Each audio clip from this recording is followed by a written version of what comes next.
Tim Wise is among the most prominent anti-racist writers and educators in the United States, named one of 25 visionaries who are changing your world. Wise has spoken in all 50 states, on over 800 college and high school campuses, and to community groups across the nation. He has also lectured internationally in Canada and Bermuda on issues of comparative racism, race and education, racism in religion, and racism in the labor market.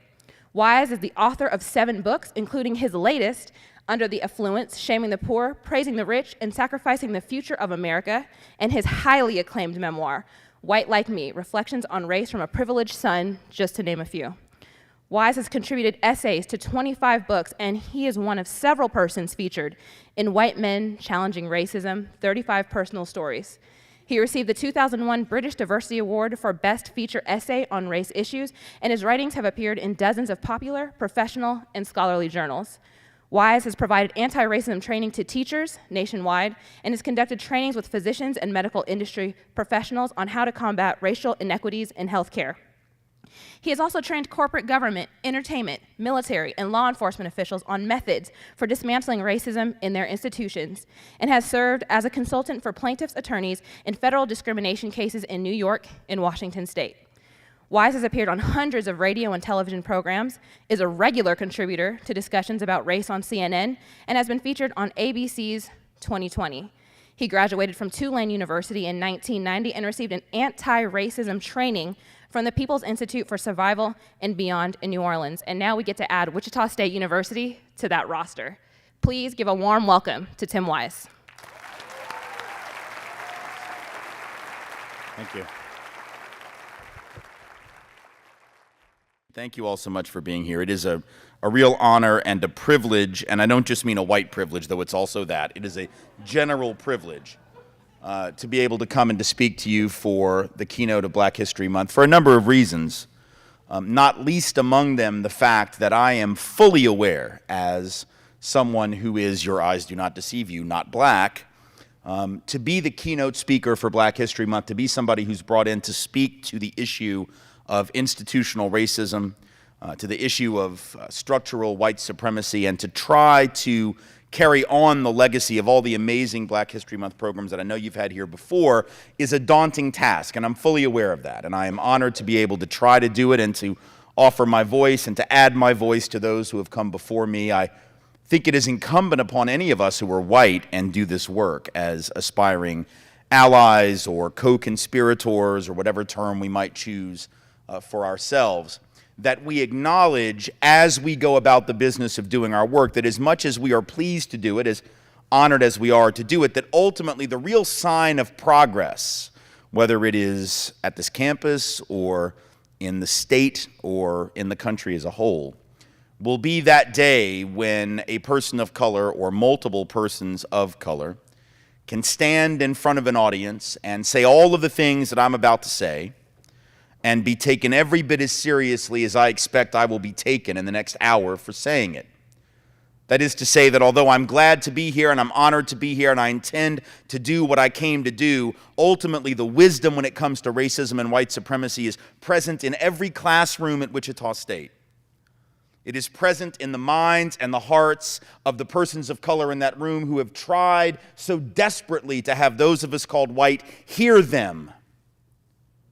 But because we cannot, apparently in so many cases, hear them, we have to bring white people like me in to break some things down that other folks would have broken down to you for free.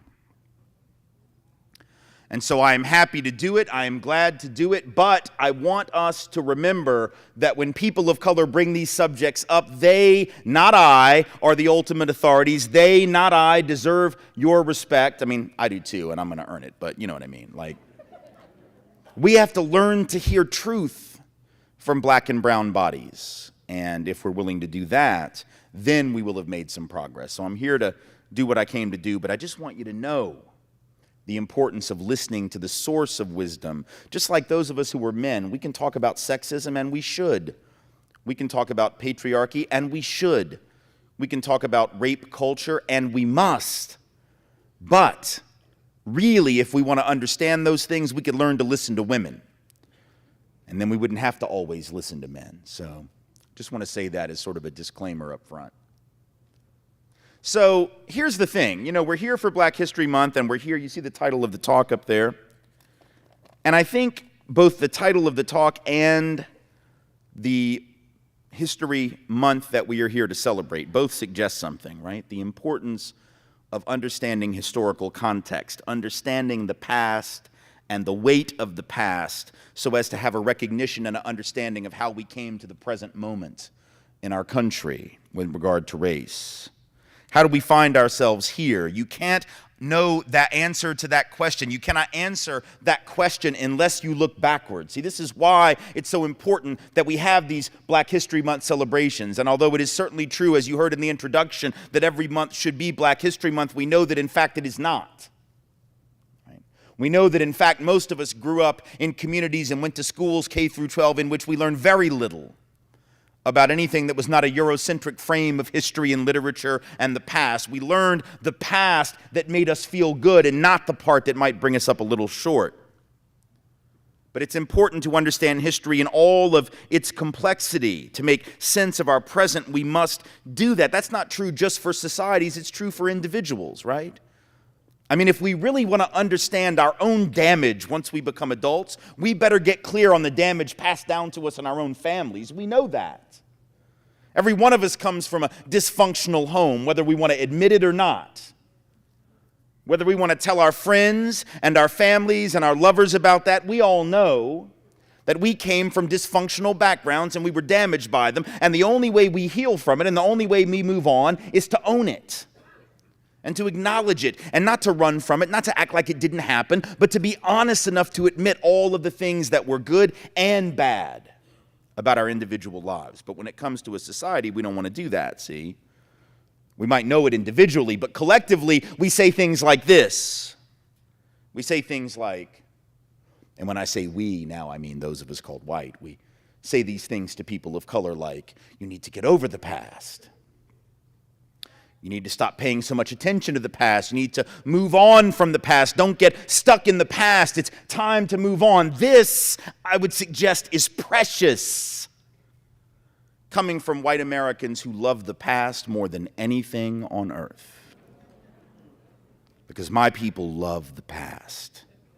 We love it so much that some of us decided a few years ago to dress up in Revolutionary War costumes with powdered wigs and muskets and perhaps even wooden teeth, and go to rallies called Tea Party rallies, which, pardon the expression, is some old-ass stuff. When you go to a rally dressed like a Revolutionary War hero and demand that you want your country back, I think you are in no position to tell black people to get past the past, you see.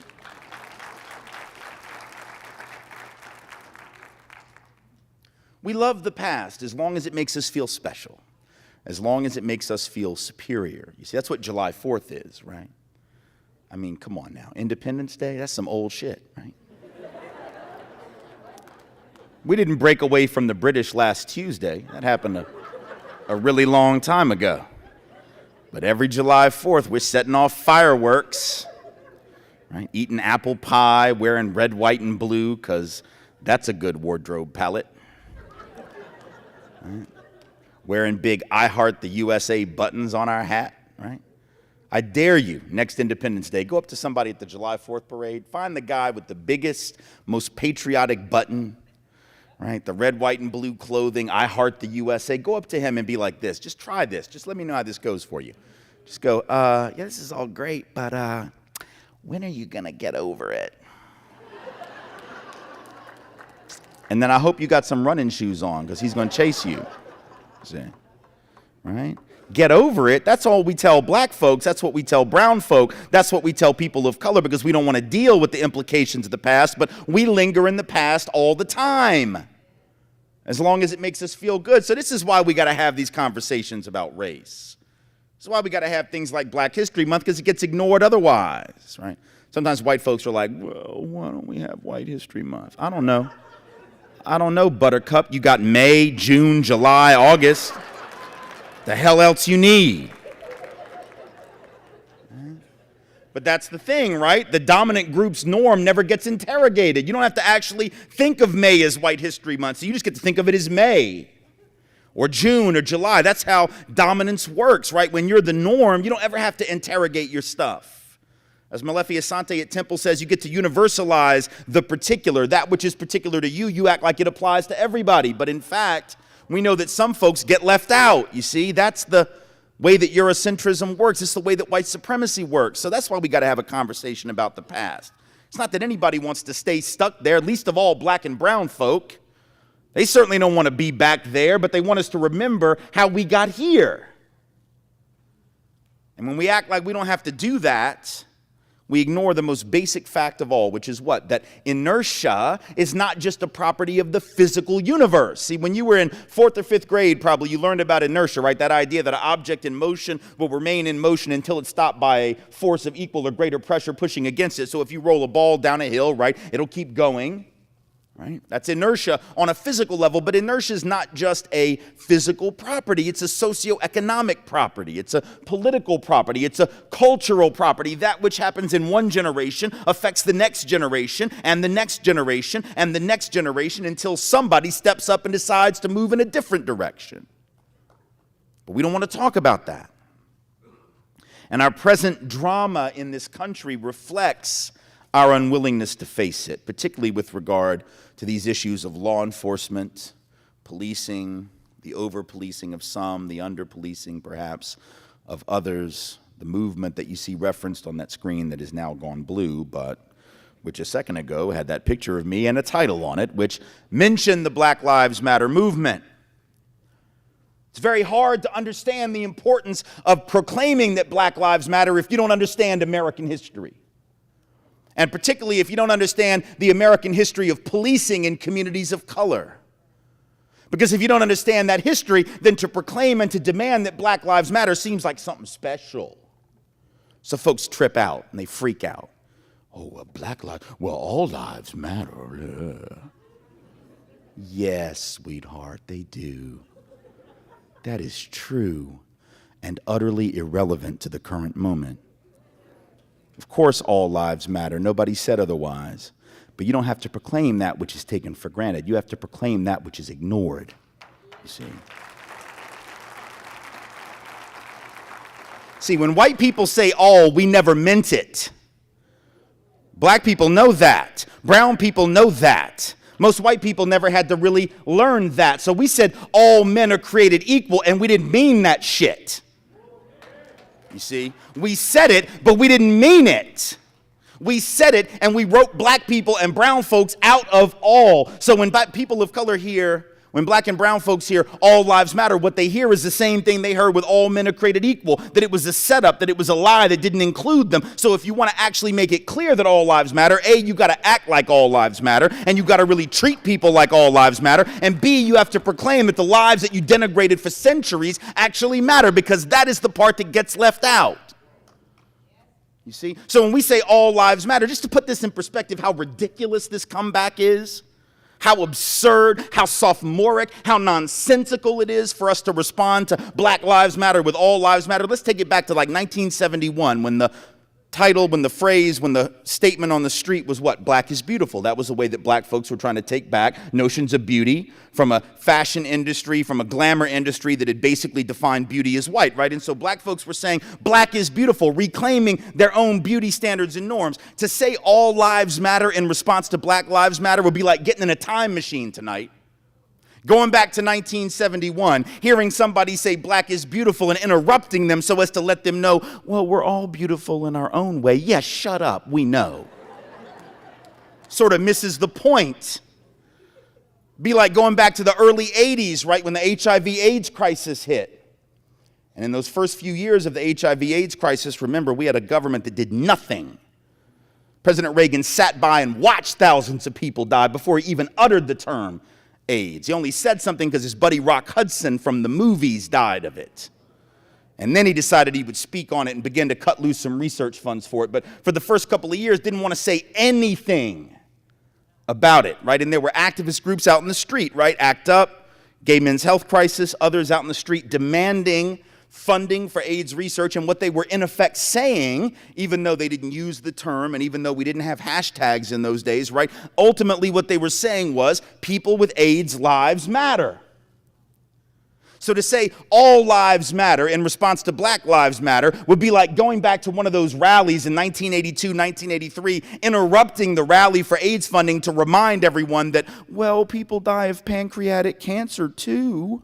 Yes, sweetheart, and totally irrelevant to the current situation. You have to demand recognition of the thing that gets swept under the rug. That's Black life, that's brown life, that's people of color, you see, because we are a country built on the premise that Black lives didn't matter.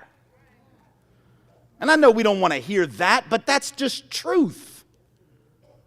We're built on a society that said that Black lives didn't matter except insofar as they could provide cheap labor to enrich white people. That was how Black folks were viewed, as cheap labor, expendable labor. I should also point out, it is how indigenous people were viewed, as people who could be expendable and committed genocide against without hesitation. It was also the way that many Asian Americans were viewed when they were brought here from places like China to work on the Transcontinental Railroad, worked to death, didn't care if they died or not. It's the way that Latino folks were viewed when, in the 1930s, we expelled tens of thousands, hundreds of thousands, actually, of Mexican Americans who were citizens of this country, and we sent them back to Mexico in spite of their citizenship to free up jobs for white men. You didn't learn that in high school history. Maybe you ought to ask your history teacher why. Because it's not contestable, it's not arguable, it's not like there's a rebuttal to what I just said. That happened. But we didn't learn about it because Black and brown lives historically have not mattered except insofar as they serve the interest of the dominant group. Now, we can either deal with that and be honest about it, or we can keep running from it and acting like it didn't happen. But if we don't talk about it, if we don't understand that history, it becomes very difficult, doesn't it, to understand the current moment. You can't understand the movement against police misconduct if you don't understand the history of policing in this country vis-a-vis people of color. See, Black and brown folks know this history because it's embedded on their DNA. It's embedded in their family stories. They've had to learn it as a way to stay alive, but those of us called white haven't had to learn any of this. So we don't have to know the fact that modern policing traces back to slave patrols. That's where it comes from. What was the slave patrol? It was the thing that rich white people created to take poor white people and have them control Black folks. Those of us who don't come from wealth might want to think about what that trick was. Right? Elites who owned other people telling the rest of us, some of us poor white folks who didn't own anybody, hey, you're still part of the team. You can go control these Black people for us. See, that was a trick that rich folks played on poor folks to make poor white folks think that they had more in common with rich white people than they did with Black people. Some shit doesn't change. That still happens today. That is still the way that we operate today. And if people don't understand that, it's because they don't understand how that system works. So take it back to like 20 years ago now, right? A little over 20 years ago, the OJ verdict. I know there have been a couple. I mean the first one. The first O.J. Simpson verdict, right? This verdict when O.J. Simpson was accused of, tried for, and ultimately acquitted of double murder in 1995, right? And you remember there was a big divide racially in this country, right? Black folks, about 2 out of 3, said that they agreed with the verdict. The acquittal they believed was just, doesn't mean they thought he was innocent, by the way. I talked to a lot of Black folks at that time. They were like, oh, I think he did that shit. But y'all made the rules, and under the rules that you made about reasonable doubt, I think you did not meet your burden. So you made the rules, you live by the rules. 2/3 of white folks were like, oh my God, this is the most awful miscarriage of justice. I can't believe, how in the world does this happen? This is the system was great until like 2 minutes ago. And then OJ walked, and oh God, what the hell's going on in this country? Right? Major racial divide. But listen, you know what? That racial divide made sense. It made perfect sense. I don't think it was because white people were racist and unfeeling and uncaring. Hell, white folks had loved OJ for like 20 years, man. OJ was done with Black folks. Black folks were done with OJ. Like OJ had walked, I'm just being honest, like OJ was not a Black problem. Like OJ had walked away from Black people. Like he grew up in Hunters Point in San Francisco, went to USC right there in the hood in South Los Angeles, and said when he left USC, like he didn't ever want to go back. He never wanted to go. So he started making Naked Gun movies that like only white people saw, and then he was like running through the airports in those Hertz commercials selling rental cars to white people. Like white folks loved OJ. until he did something that reminded them of a stereotype they had about black men. Then it was like, oh, he's black people's problem again, right? But OJ, so 2/3 of white folks didn't like the verdict. 2/3 of black folks liked the verdict, believed it was just, and that made perfect sense because what happened, if you remember the case, and if you don't, let me just fill you in real quick. One of the reasons that there was any kind of reasonable doubt was because one of the chief investigators who found a disproportionate amount of the blood evidence was revealed to be an overt racist.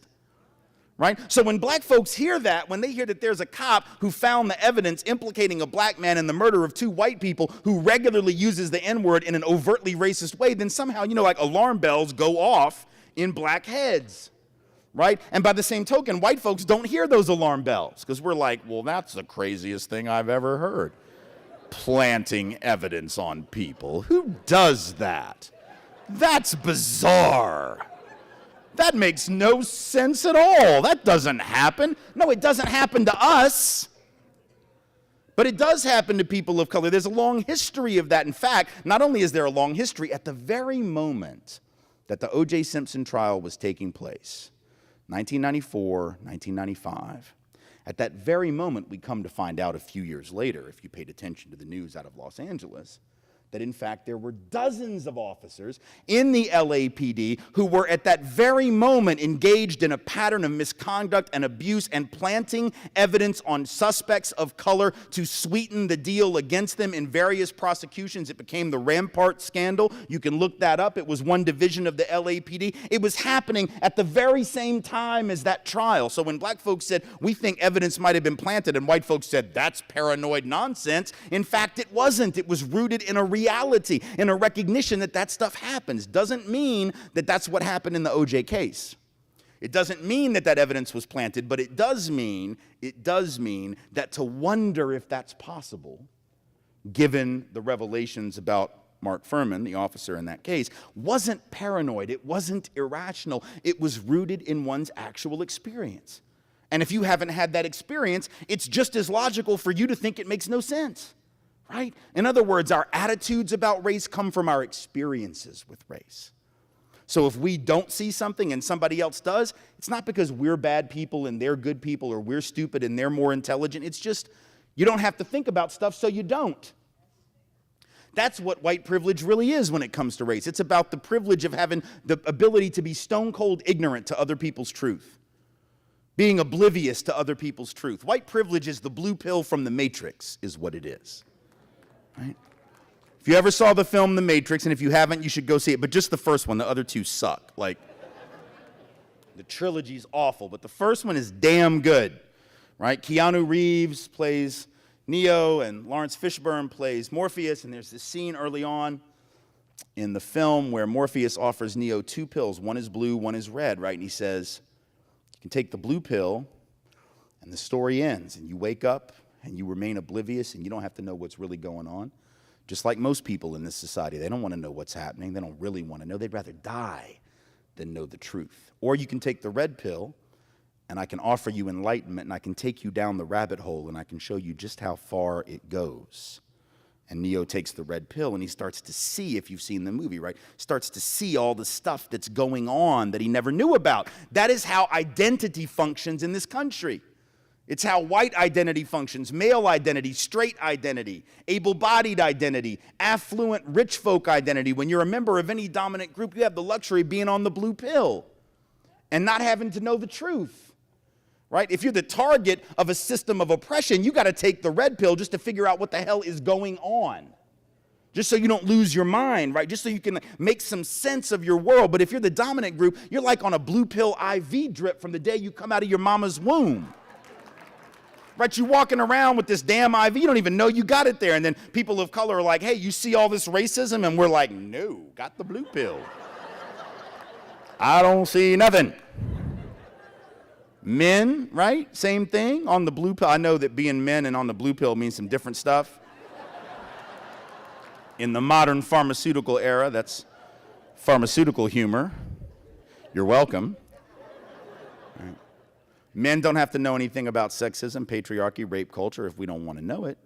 Those of us who are straight or cisgender, we don't have to know about straight supremacy, about homophobia, heterosexism, transphobia.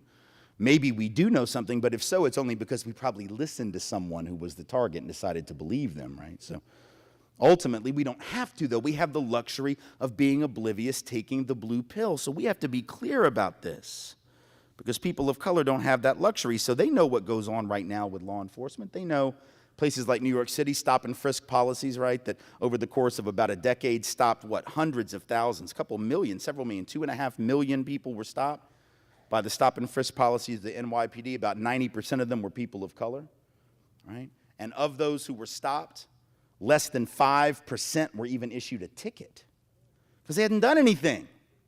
So it's not like they were being stopped for actual criminal activity. They were being stopped on suspicion, and the suspicions were not justified in 95% of the instances. In less than 2% of the stops were drugs found. In less than 0.2% were weapons found. But that was the rationale they gave. Oh, we're trying to get drugs and weapons off the street. But they weren't finding drugs and weapons. What they were doing was taking black folks' names and putting them in a database so they could keep eyes on them. That's what stop and frisk was, and people of color know it. In this country, we know from the CDC and other sources that drug use and drug dealing is equivalent between white folks, black folks, and Latinos, contrary to popular belief, which says that it's black and brown folks who have and use and sell drugs. It's actually equivalent across racial lines, but we know that people of color 5 times more often are going to be arrested for drug possession, particularly for weed, and incarcerated on a drug-related offense. People of color know that, and they know that law enforcement is who does that. So that's why there's a skepticism toward police. That's why we have to proclaim that Black Lives Matter, because everything in the system says they don't. Right?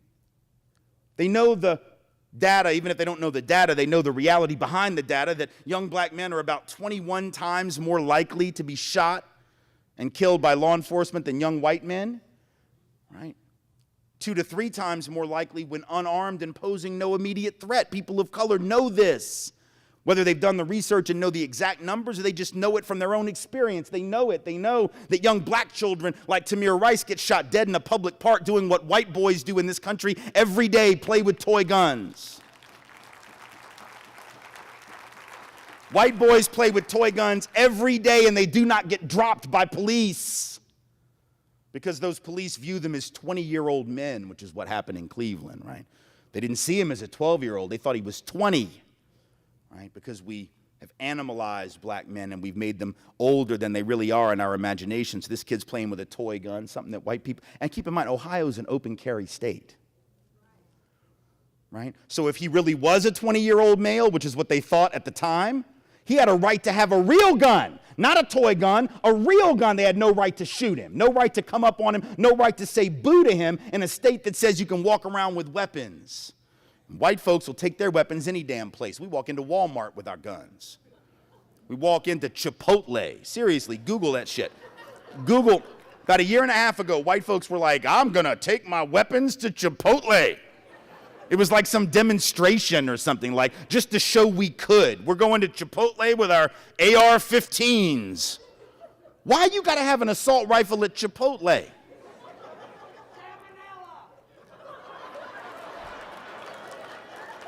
But you can't kill salmonella with the bullet.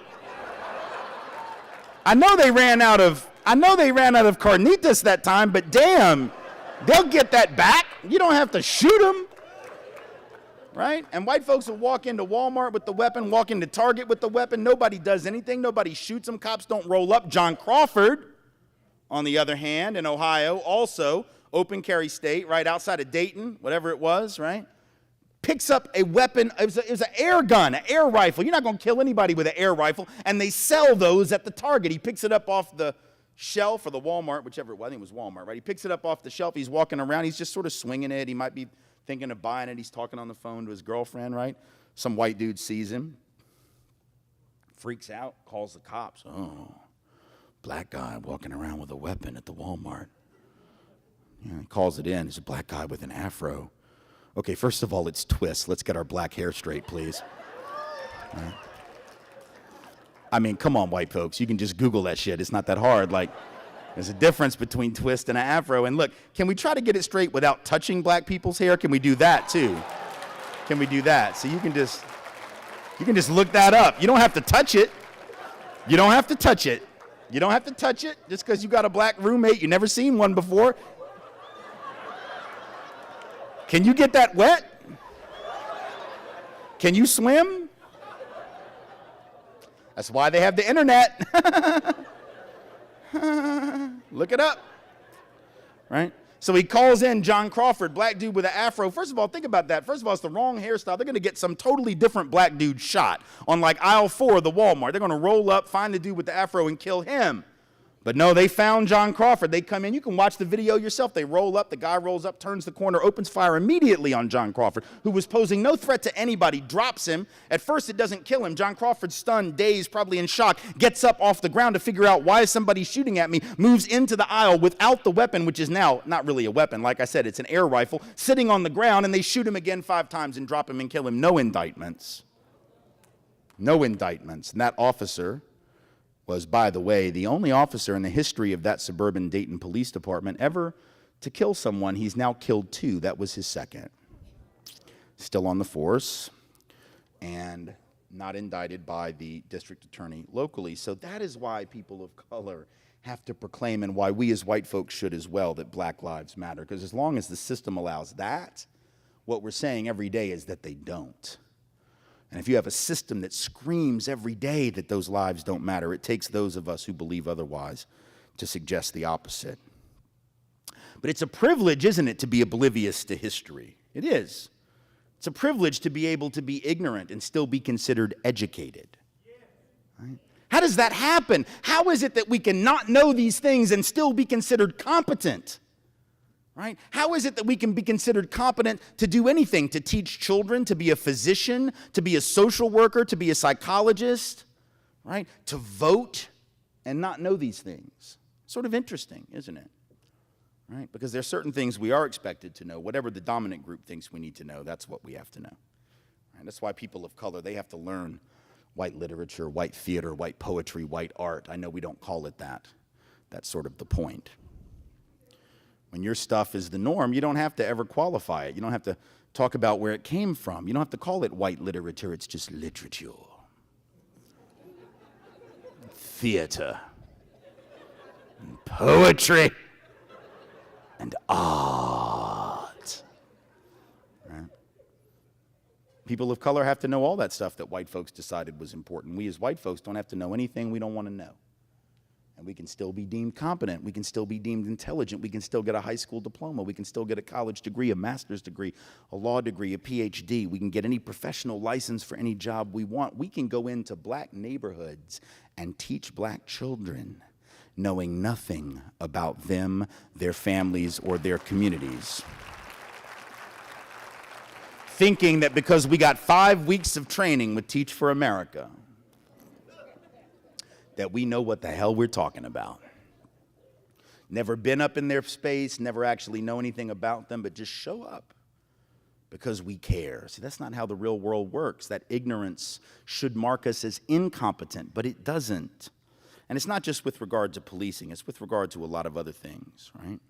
So I was thinking about this recently, about a year and a half ago. I was driving our daughters. I have 2 daughters. My wife and I have 2 daughters. They're 14 and 12 now. But about a year and a half ago, when they were 12 and a half and 10 and a half, I was driving them from school to dance. They're dancers. And at the time, they were dancing at the same studio, which was downtown, about, 8-10 minutes away from their school. And so I picked them up, and I'm driving the distance between the school and the studio. And at one point, you have to go through a public housing development to get to the studio, right? So we're at the stoplight, waiting for it to turn green, surrounded by public housing on both sides. And the 10-and-a-half-year-old, whose name is Rachel, takes this opportunity to ask me a question. She says, "Daddy, why is it that pretty much everybody in this neighborhood is black?" Right? Which is a really damn good question. Like, that is an excellent observation on her part. It's a very interesting sociological inquiry and anthropological inquiry. And my guess is that that wasn't the first day she'd noticed that the neighborhood was pretty much all black. It was just the first day she decided to ask, right? I'm sure she had noticed it. We've been driving that route for a year and a half at that point, so I'm sure that she had noticed it, but on that day, she decided to ask, and she probably asked because she figured Daddy might know, because Daddy talks about these things, so maybe he'll have the answer. Like, if I was an accountant, she wouldn't have asked me. She would have just been like, "How do I do my taxes?" And I would have been like, online. I don't know. You know. But so she asked the question. Now, here's the thing. She asked me, why is pretty much everyone in this neighborhood black? And, of course, her sister, who's 12 and a half, wanting to show up her younger sister and impress her father, naturally decided to intervene with the wisdom that she had apparently obtained somewhere, don't know where. So the 12-and-a-half-year-old jumps in and says, redlining! And this is strangely accurate.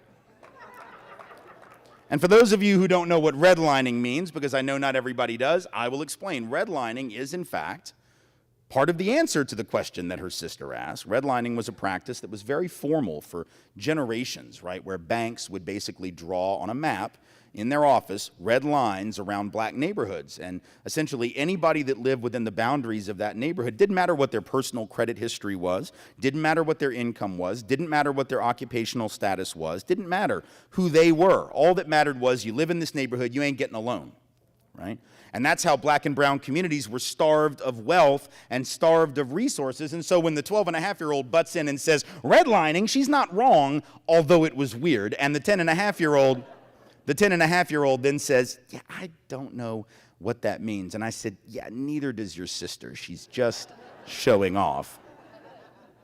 She probably heard me say that at some point, and she was partially right. So then I proceeded to spend the next 2.5 or 3 minutes sort of giving her a real brief history lesson, right, about the way that certain people were allowed to live in various neighborhoods and other people were not. Public housing, as it turns out, was created in the 1930s for poor white people, right? Black folks weren't even allowed in public housing in most cases. Poor Latino folks, they weren't allowed in public housing. It was set up for poor white folks. But roughly at the same time, the government also started to do some other things, which very quickly allowed white folks to move out of public housing, right? So we created the FHA loan program, the VA loan program, the GI Bill later on, maybe 10, 15 years later, and that allowed white folks almost exclusively to hustle it out to the suburbs where only we were allowed to live, keeping those who weren't allowed to live there in the cities. Now you had white folks able to leave for greener pastures, black folks still trapped in urban areas in public housing. It wasn't an accident. It was the result of deliberate decisions to prefer white people and to give us a leg up and to denigrate black people because, again, historically, systemically, black lives did not matter. Right? And so I tell my daughter this, and it's like a 3-minute lesson. It's not like a big, huge discourse. You know, it's 3 minutes, and she's like, oh, okay, now, now I understand. But the important thing I want you to understand about that story is, what if I don't know the answer? And I would gather that a lot of families don't, particularly a lot of white parents, wouldn't know the answer to that question. Again, this is what I do, so I know the answer, right? But a lot of folks wouldn't know because they were never taught. So I actually asked a group of parents about 2 weeks later, what would you have said if your kid had asked that? And they were all like, I don't know. I don't know that I knew the answer, and maybe I would have changed the subject. See, there's a problem, right? Because if we don't know the answer and our children are thinking that, and not just the white kids, by the way, kids of color too, we're starting to wonder, why is this neighborhood all black and brown? Why is this poor neighborhood in particular all black and brown? If I'm a black kid, I'm wondering that. If I'm a white kid, I'm wondering that. And you know what? If I don't know the answer, do you think my child isn't going to fill in the blanks herself? Oh no, she's going to fill in the blanks. And do you know what she's going to fill in the blank with? She's going to fill it in with the default position of this culture. What do you think the default position is in this society? What is our creation myth? What is our secular gospel? You know it as well as I. Everybody raised here or who was born and has lived here for any particular amount of time knows the answer. The secular gospel is what? That idea that, well, wherever you end up in life, it's all about you. You can make it if you just try hard enough, right? That notion of rugged individualism and meritocracy, right? Which history proves is a lie. But if I don't know history, my kid defaults to that because that's what she's hearing. She's hearing that wherever you end up, it's all about you. So if you made it out of the hood, it's because you must have had a better work ethic or better DNA or whatever, a stronger family. And if you're still trapped there, there's something wrong with you. Obviously, you're inferior in some way, culturally, biologically, in terms of family structure. That's the default position.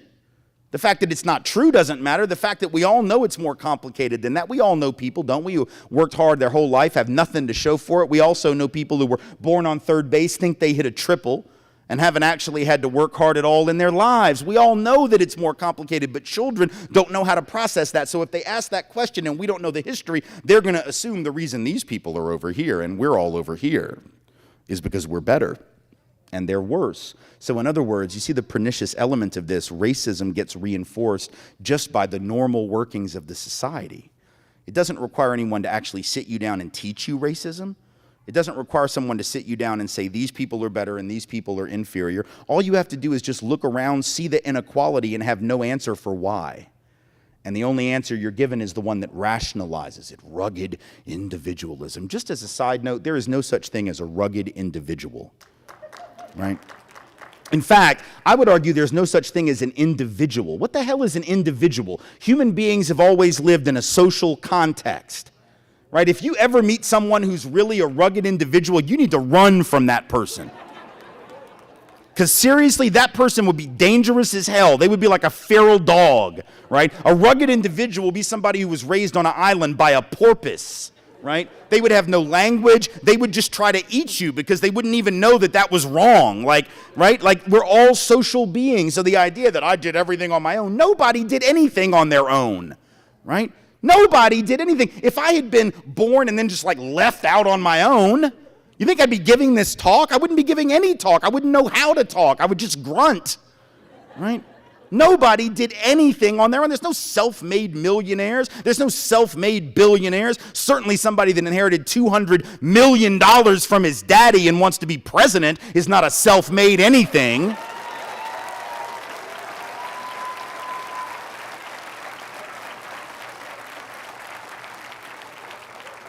A man whose father actually made his fortune shaking down poor people in public and government-subsidized housing, I should point out as well. Right? But see, we don't know the history, and this is immigration too. The same thing is true with immigration. If you don't understand history, that's why we get all twisted up about immigration. That's why we go off on Latino folk coming over that border. Only that border though, right? Because we only get twisted about that border. Nobody's freaking out about Canada. The Minutemen don't sit off the coast of Nova Scotia with guns, trying to take shots at those sneaky Canadians coming into this country to take advantage of our superior healthcare system. Because that would be crazy, right? We only worry about that border. I should point out, it's an artificial border that was created as the result of a war of aggression that this country started on the basis of a lie. And then we took half their country, and now folks are coming home, and we don't understand why. Coming home. You do understand, I hope, that Latino folk were on this continent and in what we now call the United States long before we were. Right? They're a mixture of indigenous peoples and European peoples. Far before most of our families got here, they were here. Right? But we kick them out, and then we change the locks and tell them they can't come home, and we call that justice. The only reason we're able to do that is because we don't know our history. So think about it. We say things like this. Well, I don't mind if they come. I just want them to come the right way. Legally, like my ancestors. The hell? Legally? Like your ancestors? Look, here's the deal. When our great whatevers came here, there was no law to break. Right? So the fact that our ancestors didn't break a law that didn't even exist doesn't get us brownie points, cookies, or pats on the back. It says nothing about our ethics. It doesn't make us better because we came legally. There was no law. Maybe indigenous people wish they'd passed one, right? Maybe they wish they'd had a better regime of immigration control, but they didn't, and now we act like somehow we're morally superior because we came with papers. No, you didn't. You just didn't have to, right? Or we say things like, and this is why I think we can't see ourselves in immigrants from Mexico or Central or South America, right, is because we've convinced ourselves that they're coming for different reasons than we did, right? So people of European descent, I mean, African folk know how they got here. Indigenous folk know how they got here, right? A lot of Asian folk know they were brought to work on the railroads. They know how they got here, right? But we as European descended peoples, we act like we have this fictive narrative that says, oh, well, our ancestors came for principles like liberty and freedom. But those people, they're just coming for stuff, right? They're coming to take advantage. We came because we're these high-minded, principle-seeking freedom lovers, right? Donald Trump says, you know, Mexico, they're not sending their best. What, you think Europe sent their best? The hell? Like, you think the best of Europe left Europe? If they were winning in Europe, why the hell would they get on the boat? Let's just be honest. Like, our ancestors were the losers of their respective societies. We act like they weren't. Oh, they came for high-minded principle. No, they didn't. They came for stuff. They came for land, and they came for opportunity. They came for the ability to feed their children so they wouldn't starve. They were starving. They couldn't make it, as James Baldwin said. Some of them were convicts, right? Sold into indentured servitude on behalf of richer people who kept them in virtual slavery. That's who we were. We were the losers of Europe, and there's no shame in that, but we got to own it, because if we're not willing to own it, we put ourselves above Mexican folk. Right? We were the losers. The winners didn't get on the boat. I'm not trying to be mean. I'm not trying to be mean, not trying to be judgmental, but the winners did not leave. If you were kicking ass in Europe, why would you leave? It's like we somehow believe that like mid-1600s, this conversation happened. Just imagine, if you will, the following scene. There is a father in about 1650 who gathers his family around the fireplace and says the following. All right, now, I know that on the one hand, things are going incredibly well. I mean, we have got this big house, this mansion. We've got all this gold out back. You remember last Friday, children, when the king invited us to his palace and you played with his children out in the garden? I know, it was brilliant, wasn't it? I know. It was great, right? It was fantastic. However, Daddy has an idea. So in spite of the fact that like we're doing really well, right, I think that what would be fabulous for this summer is we are going to give all that up, leave it all behind, just gather up a few things, what you can carry in your own two hands, or a knapsack, or whatever we have in the 1600s that's like a knapsack, and we are going to get on a boat, a rickety old ship. I don't even know if it's seaworthy. Like, honestly, it might sink. We might be eaten by sharks. We might get scurvy or be hijacked by pirates who take everything that we have. But, children, I think you will agree with Father, it will be an adventure. Okay, that shit did not happen. That did not happen. Only the losers left because the losers had nothing else to lose. And here's the thing. If we would just own that, if we would just acknowledge that, then we could see us in them and we could see they in us. We could understand the connectivity we have with those recent immigrants who were coming to this country. But if we continue to suggest that we came for principle and they're only coming to take advantage of stuff, then we can never see ourselves in the other. And that's why we end up in this place. That's why we end up with a candidate who says he wants to build a wall. But not just any wall. A wall like you wouldn't believe. Whatever the hell that means. What is a wall that I wouldn't believe? Like, everything he does is going to be like you wouldn't believe. I'm going to support veterans like you wouldn't believe. I'm going to bomb ISIS like you wouldn't believe. I'm going to do everything like, what is a wall that I wouldn't, like the only wall that I wouldn't believe is like a butter wall. Is that what he means? A big, beautiful butter wall?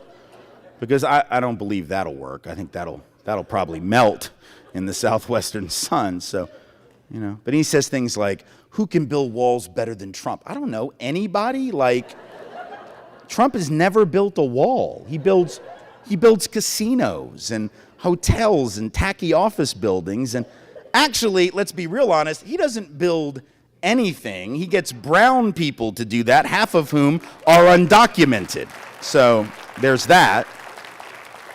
But the only reason we're even in this moment is because of the way that we have misunderstood history. See, historical memory matters. It's not just that the past itself matters and brings us to this point, though it does.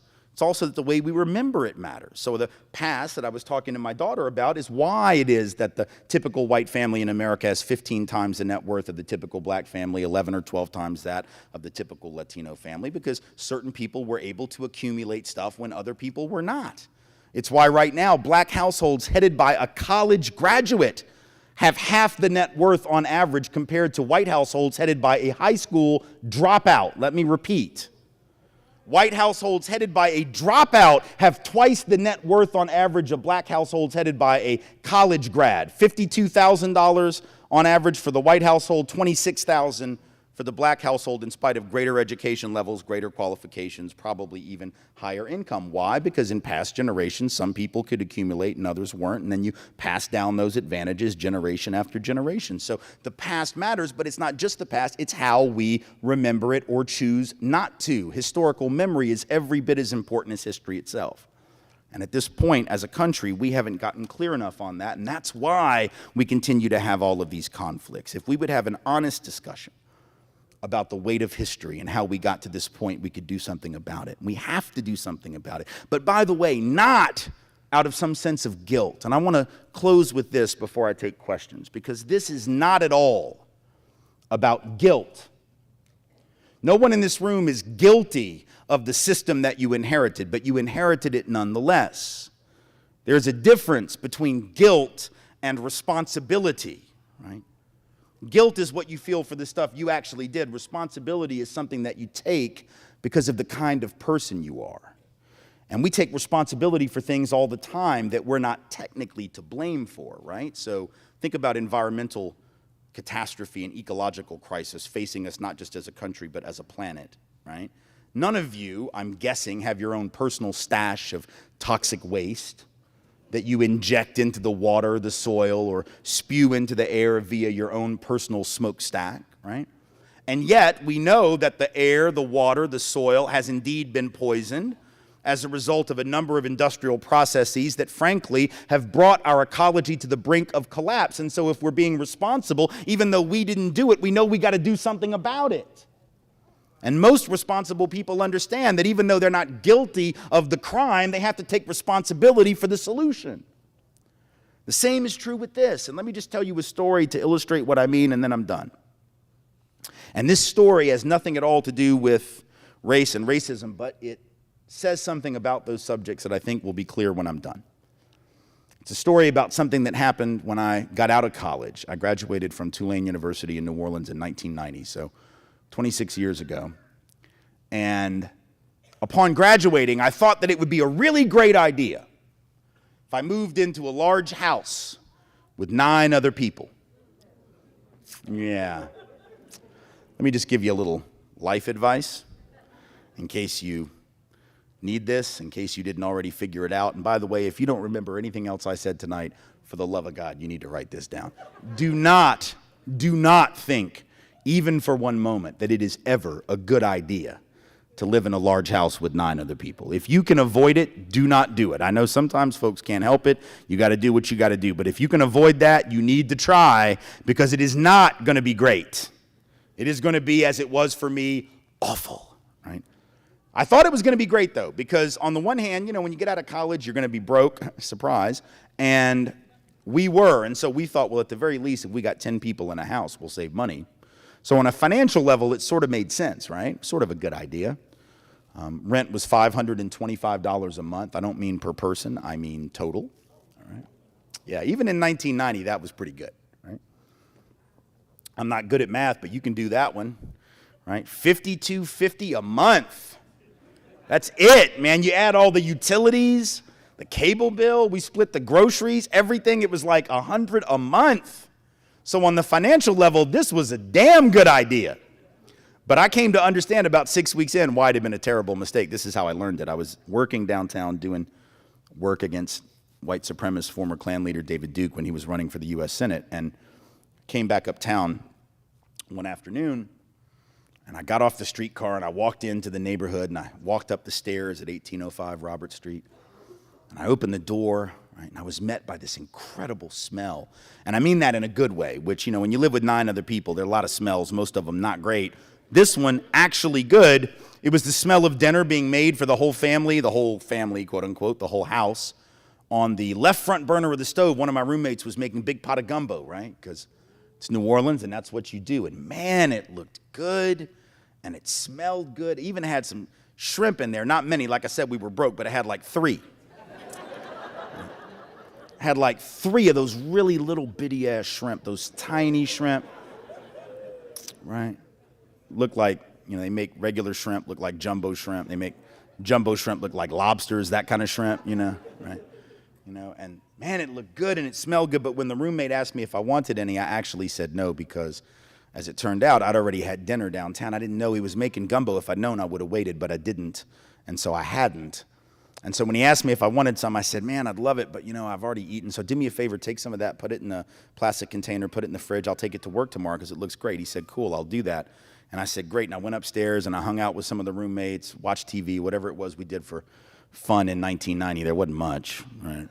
Social networking in 1990, just for those of y'all that don't remember it, is pretty much you just walk down to your roommate's room. You were like, what you doing? And they were like, nothing, fool. It's 1990, man. Nothing's going on. Like, why don't you go to sleep for about 15 years and then there'll be something. But right now, I got nothing for you. Go to bed. All right, so I went to bed sort of early, and I woke up the next morning at about, 7:30, something like that, 7 o'clock, to get ready for work, to come down and get some coffee. And I noticed when I came down to get my coffee that on the left front burner of that stove was still the pot of gumbo, right? It didn't look as good as it had the night before. And it definitely didn't smell as good as it had the night before. And he hadn't saved any of it. He hadn't cleaned up the pot. I mean, it was just nasty, getting crusted and disgusting on the side of the pot. And I was sort of angry, but, I thought maybe I should wake him up and, tell him how angry I am. But then I'm like, forget it, man. You know what? I'll take it up with him later. For now, I'm just going to clean it, So I grabbed the pot of gumbo, and I bring it over to the sink, and I grab the scrub brush and, the soap, and I'm getting ready to clean this thing out. And just as I start to run the water into the pot, I stop myself. And I was like, man, what am I doing? I don't have to do this. I didn't make this mess. Hell, I didn't even eat any of this mess. I don't have to do this. Now I felt really self-righteous because I'm talking myself out of doing the hard work, right? Which is a skill I learned in college, by the way. So I decide, forget it, man. I'm going to put this pot of gumbo right back where I found it. So I put it back on the left front burner of the stove, basically saying he can clean it. When he gets up, he'll do it. I'll see him tonight. So I walk out the door, not having done the work. I go to work, come back that night about 6:30, walk in, notice that one of my other roommates is making dinner for the house that night on the right front burner of the stove. But on the left front burner is still this pot of gumbo. Now it is 24 hours old. It is smelling even worse. It is looking even worse. I look at my roommate who's cooking on the right front burner. I'm like, dude, you're making dinner for us on the right front burner. I'm pretty sure you can smell last night's dinner because it's right there. Why don't you clean that? And he's like, hey, man, I didn't make the gumbo. I didn't even have dinner here last night. I didn't eat any of the gumbo. And he pointed a accusing finger in my general direction, asked me if I'd had some. I said, no. He said, well, all right then. You want some lentils and rice? And I was like, yep. So I ate my lentils and rice. We both ignored the pot of nasty, stinking gumbo on the left front burner of the stove. I washed my plate off, put it in the dish rack to dry, went upstairs, hung out with the roommates, again, did whatever it is we did for fun in 1990, and went to bed. Woke up the next morning about 7 o'clock. I had forgotten to set an alarm. But here's a tip. If you're living in a house where a pot of gumbo has been sitting on the left front burner of your stove for 36 and a half hours, you're not going to need an alarm clock to wake your ass up. You will be awake because the smell is going to crawl out of the pot of gumbo. It's going to crawl out of the pot of gumbo on the legs that it grew overnight. And I don't mean that metaphorically. I mean literal legs with feet. And it is going to crawl across the kitchen, across the living room, up the back stairs, go down the back hall, under your door frame, and find with the precision of a laser that thing on the front of your face that you call a nose, and you will be awake. And now I was angry because I knew what the smell meant. I knew what was waiting for me on the left front burner of that stove, having not been cleaned by anybody, least of all the guy that made the mess. So I fling open my door. I start stomping down the hall, trying to wake up anybody, let them know how angry I am. I live with 9 other people, can't find one of them. And the guy that made the gumbo, right, he's like, where's Waldo? Nobody knows where in the hell he went. He just made the gumbo like a practical joke and disappeared. It's like he skipped town just to see how long it would take for somebody else to clean up his mess. I get down to the bottom of the stairs and I look across the living room into the kitchen. I see the gumbo. And I am confident to this day the gumbo saw me. Right? And it was in that moment, not one moment later, though not one moment earlier, that I came to understand the most important lesson I'd ever learned about any subject, any time, before or since, in or out of a classroom. Not just about household cleanliness, but any topic. What was the lesson? The lesson was this. Didn't really matter anymore, did it? Whether I was the one who had made the mess. Didn't really matter anymore whether I was, as the saying goes, the author of all this unpleasantness. The only thing that mattered was I was tired of living in the funk, in the residue of somebody else's actions, right? And the same is true with human society. When we get tired of living with the residue of what other people did, with or without our approval, we'll get busy cleaning it up, not because we're to blame, but because we're the only ones left to do the job. Thank you all so much for being here. I appreciate you.